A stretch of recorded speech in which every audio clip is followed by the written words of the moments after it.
Merci d'être avec nous Merci comme tous les mercredis pour nous présenter le nouveau numéro d'Actualité Juive. Et à la une cette semaine, Israël évidemment, avec une question: Israël est-il au bord de la fracture, de la rupture même? Alors évidemment, vous savez qu'un journal pose des questions et n'a pas vocation forcément à donner des réponses définitives. Il y a, pour le dire autrement, ce que Jacques Derrida appelait de l'indécidable dans l'actualité politique, nous le savons. Et d'ailleurs, c'est pour ça que nous avons mis une photo qui a été prise par Hélène Bernstein. Nous sommes un seul peuple, c'est l'inscription qui trône en lettres électroniques au sommet d'une des tours azriéli de Tel Aviv, voilà, dans une des banlieues de Tel Aviv. Kulanu Amerad, je parle devant monsieur le rabbin, j'espère que je prononce bien. Et pourquoi ce slogan? Tout simplement parce qu'effectivement, la question de la cohésion nationale se pose à l'approche du 75e anniversaire de l'État d'Israël. Pour plusieurs raisons que nous détaillons, notamment notre journaliste, notre correspondante, notre cher Pascal Zonshine. Le détonateur, si vous voulez, de cette crise morale profonde, ne nous leurrons pas, disons la vérité à nos auditeurs. Le détonateur, c'est le débat très intense, très enflammé, peut-être d'ailleurs insoluble, autour de la réforme judiciaire. Bon, très bien. C'est-à-dire qu'il veut relativiser le rôle de la Cour constitutionnelle israélienne, qui s'appelle la Cour suprême, et au fond redonner une sorte de prévalence, de préséance à la représentation nationale au travers de la Knesset. Et donc, par exemple, quand la Knesset... aux députés et donc au gouvernement. Voilà. Et donc, typiquement, alors donnons un exemple concret, si la représentation nationale décide de démolir des maisons appartenant à des familles de terroristes palestiniens, ce que veulent les promoteurs de la réforme, et on comprend très bien leur logique, c'est que la Cour suprême israélienne ne bloque pas une telle décision, émanation de la Vox Populi. Donc vous avez, encore une fois, nous ne le dirons jamais assez, deux représentations de ce qu'est une démocratie, la représentation plutôt libérale,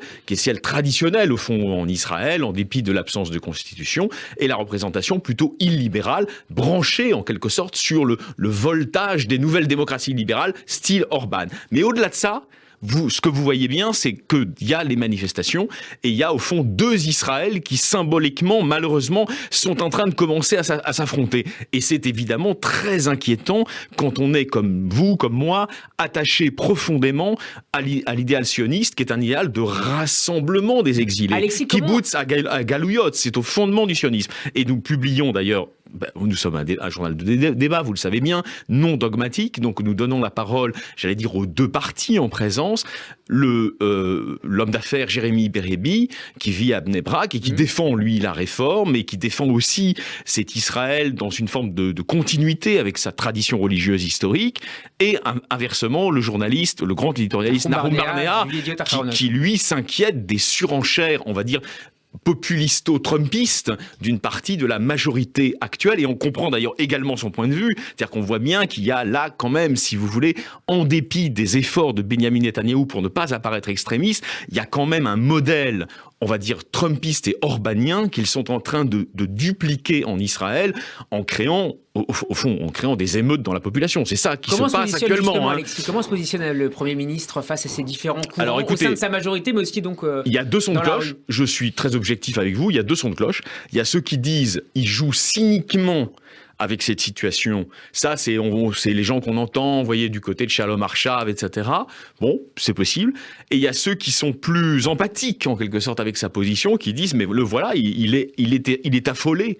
Parce qu'au fond, vous savez, un peu comme le créateur du golem, qui s'amuse avec des créatures, en l'occurrence Ben Gvir et compagnie, qui serait l'équivalent du golem, eh ben son golem un jour lui échappe. Et il se dit, mais voilà, j'ai lancé un truc qui m'échappe complètement et qui irait, dans l'hypothèse de ces gens-là, je ne sais pas s'ils ont raison, qui irait même à l'encontre de ses convictions profondément libérales et profondément américaines. Parce que la matrice profonde de Benyamin Netanyahou n'est pas illibérale, elle est libérale, vous voyez. Et donc, ça serait un Netanyahou de plus en plus embêté par la tournure que prend le débat public hystérisé en Israël. Je ne sais pas, je ne tranche pas, je vous livre les deux hypothèses. Alexis, encore un mot sur cette une et ce nouveau numéro d'Actualité Juive et le prochain festival israélien de notre chère Hélène Schumann. Alors là, nous déplaçons la focale vers les arts. La culture israélienne, mais qui s'intéresse à la vie politique et sociale. Voilà. Et donc, elle a fait, si vous voulez, un palmarès assez formidable de films. Nous n'avons pas le temps d'entrer dans les détails,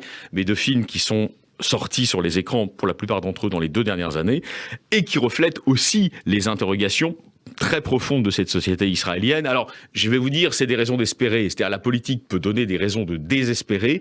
La culture, grâce à notre amie Hélène Schuman, et d'ailleurs son entretien est formidable, réalisé par Robert Sander, donne des raisons d'espérer tout de même dans la résilience de cette société qui, en dépit des abîmes qu'elle côtoie actuellement, est quand même une société qui a des ressorts, on va dire, identitaires solides. Et ces ressorts identitaires solides, paradoxalement, s'expriment dans sa création cinématographique. Donc c'est vrai qu'il faut se rendre absolument au Majestic Passage. Je crois que c'est à partir du, je veux pas dire de bêtises, à partir du 13 mars. Voilà. Une petite semaine. Ouais, elle a fait une programmation absolument formidable. Vraiment un grand coup de chapeau à Hélène Schuman. Merci beaucoup Alexis Lacroix d'avoir été avec nous. Je rappelle que Merci vous êtes à vous, le directeur Steve. de la rédaction d'Actualité Juive. Actu-J qu'on peut retrouver évidemment dans tous les bons kiosques et sur abonnement sur le site actualitéjuive.com. Merci Alexis.